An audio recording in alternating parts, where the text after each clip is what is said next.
Good day, or good evening, whichever applies to you. It is as your host, Lord Valderox, here giving my thoughts on the next upcoming banner that will be showing up within about 6 hours or so from this point of time of the recording of this video.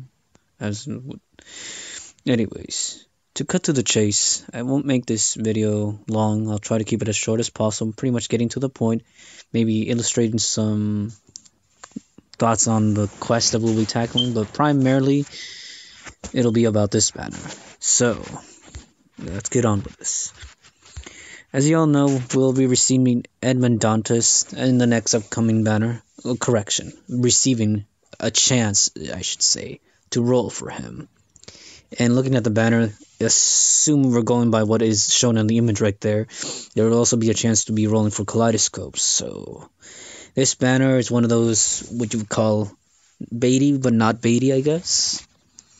If you want to roll for this servant based on looks, and again, more power to you. But if you're going based primarily on stats, there's another Avenger coming up within the next 2 or 3 more banners after this that will replace him in terms of damage. Or, correction, I should make a note that not all Avengers are created equally.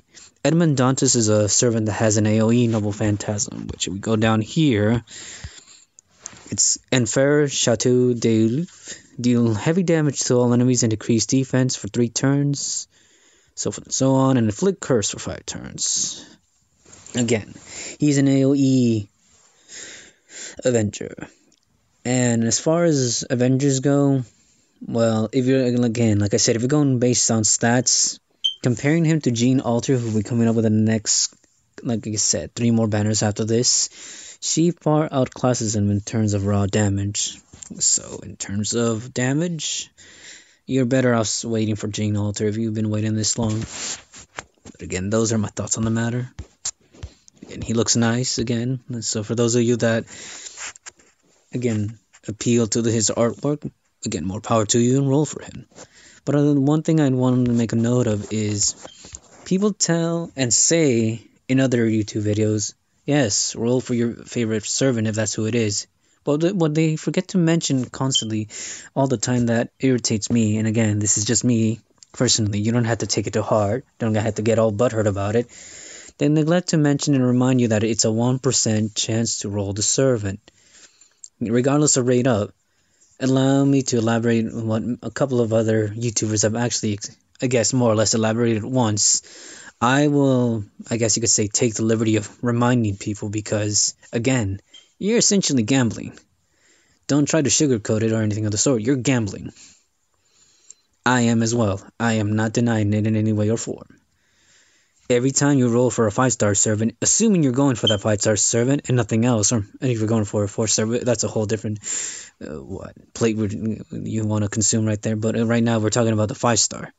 And if you want to, of course, the 5-star craft essence. But again, the 5-star servant, he has a 1% chance of showing up based on the one single roll if you decide to do a single roll.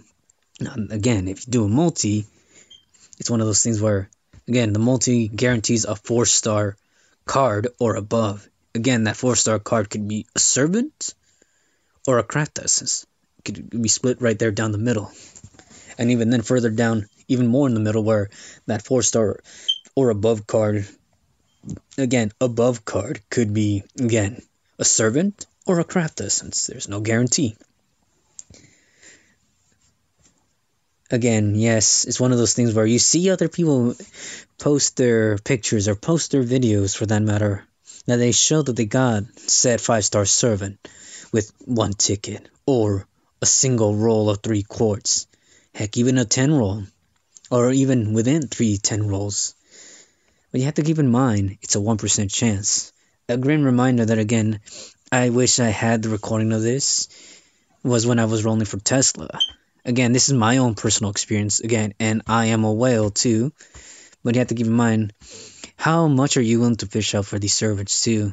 If you're not willing to dish out tons and tons of money, and again, if you're comfortable with spending that tons and tons of money, then again, that's if you're a whale too, then more power to you. You probably won't, I guess you could say, flinch if you had to spend over 1,000 quartz just to get that 5-star servant. Maybe it probably varies on the type of whale you are, but again, most whales or so have a set specified number to which they're willing to go as far as to go for that 5-star servant. But then again, that depends on the individual. And like I said, for myself, if it doesn't arrive within 400 to 500 quartz, I may decide to stop. That also depends on how many kaleidoscopes I get to, but again, that also depends on me too. But again, if you're free to play or cheap to play, mostly applying this to you, again, it doesn't arrive within a certain amount of quartz that you feel comfortable spending, don't push your luck. Even if you believe the servant is cool looking and appealing or anything of the sort, and you're not going for stats, again, your quartz are precious. It takes a while to save them if you are free to play. Maybe not so much if you're cheap to play because you're willing to spend some money just to get a couple more quartz along the way to help you manifest at least 1 10 roll, possibly 2, depending on how much you're willing to spend. But again, remember, it's only a 1% chance. For all you know, yes, you could be that lucky individual and you could receive them in that 1 ticket or those 3 sync quartz spent. Or you could be that lucky individual and spend all your quartz and not even attain a single craft essence that's a 5-star or a 4-star servant to show for that matter. Heck, your rolls might even be the bare minimum with only the 4-star card that was guaranteed. And for all you know, it could be a craft essence that you may not even want. And again, I only say this because, again, I shouldn't really care for other people's roles. But on some level of degree, if you wanted to call it something like this, my humanity and individual as part of your community, looks out for you in that sense. And I just want to remind you guys, not necessarily tell you what to do or not to do, but advise you and in a sense, have a scale of comparison by some sort. Which is why my videos are there too. Something for you guys to look at and see, okay, be prepared and have this mentality prepared of what you are willing to go through in order to get said servant or said craft essence. Again, if we're taking examples, when I was going for, recently Nikola Tesla again, he's the one servant that, when his banner came out, I literally spent 1,000 quartz on him and didn't receive him. And again, threw 240 more quartz, and again, did not receive him. I did get another Shiramakusa, but I wasn't really going for another one. I guess I should be satisfied I got a 5-star, but it's one of those things where wrong luck, wrong servant, or didn't really care for that individual to begin with, but were content with one, and even had to be more satisfied that you got another copy. But again, those are just my thoughts on the matter, and I will probably cut this video right now before it gets any longer than it needs to. A quick few words on a couple of quests that we will be tackling. Again, in your best interest, it's probably better to have at least one AoE Berserker at the very least. I know there's a couple of YouTubers out there that have made, or at least try to, I guess you could say, complete a video dedicating, I guess you could say, teams for the upcoming quests.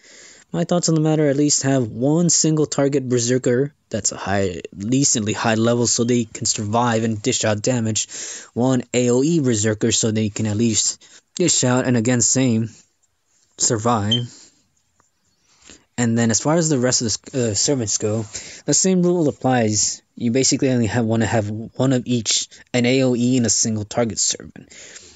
And yes, it's one of those things where as far as the servants go, even depending on where you started, you may or may not have all the servants. In the case with a couple of friends of mine, some of them started pretty late, to the point where their only free servant that they have is Shiki. Shiki is a valuable servant that I would recommend using if you actually started around a couple of weeks ago and were able to attain at least 2 copies of her for at least an MP2 boost.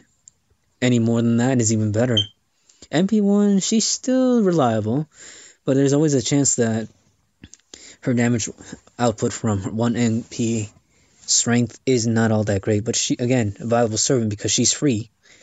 And that's assuming you got all her materials to ascend her to level 80 as well. But again, free servants are more or less not a must. It's nice to have them, especially during this event. Definitely your 3-star servants. Among a few that I can name, what would be one Media, another one would be Kukulane, and then Ushiwakamaru. As far as your single targets go, you got a Lancer, a Rider, and a Caster. And if you want to equip, I guess you could say a single target saver. Again, I know people will probably frown upon him, but definitely Caesar, he does his fair share of work as well.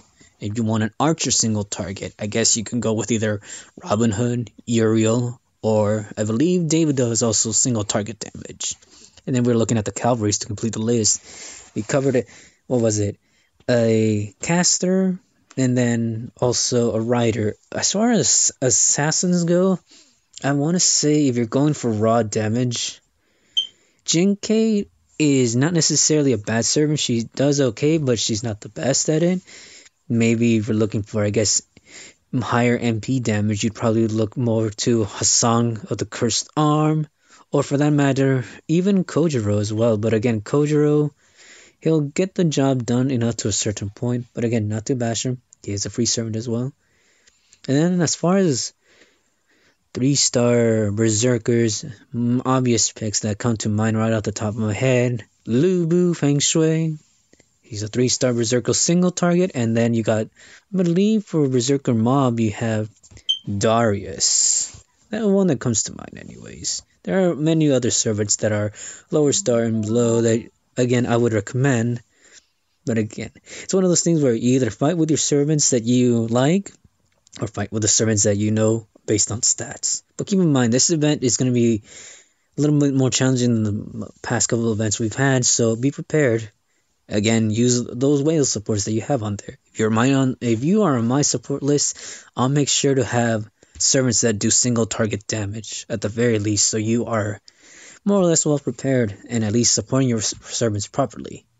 Again, make sure priority first is make sure, as I mentioned in my other videos, their levels are high enough. If they're high enough, they can survive. Skills are secondary because however high the skill may be, if that servant isn't high enough in level and HP, he will be defeated easily.